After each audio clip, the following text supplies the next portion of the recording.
ভাঙ্গা থেকে কুয়াকাটা পর্যন্ত 6 লেন সড়ক সহ বৃহত্তর দক্ষিণাঞ্চলের গুরুত্বপূর্ণ প্রকল্পগুলো বাতিলের প্রতিবাদে বরিশালে বিক্ষোভ মিছিল ও মানববন্ধন করেছে গণ অধিকার পরিষদ।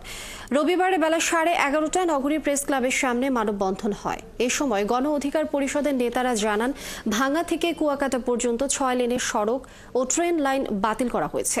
এছাড়া 190টি ছোট সেতুর প্রকল্প বাতিল করা হয়েছে, যা দক্ষিণের মানুষের যাতায়াত সহজ করত।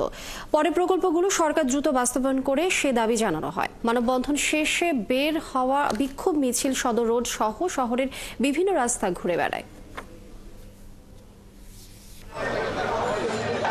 প্রতিদিন আমাদের এই ঢাকা বরিশাল মহাসড়কে প্রতিদিন আমাদের এখানে দুর্ঘটনার শিকার হচ্ছে। একমাত্র কারণ হচ্ছে রাস্তা সংকুচিত হওয়ার কারণে।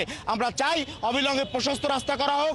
এই N8 রাস্তা, যেটা জাতীয় মহাসড়ক, এই সড়ককে আবার পুনর্বহাল করে 6 লেনে আবার উন্নীত করা হোক এবং এই দাবি আমাদের সরকারের কাছে আপনাদের মাধ্যমে জানাচ্ছি। ধন্যবাদ।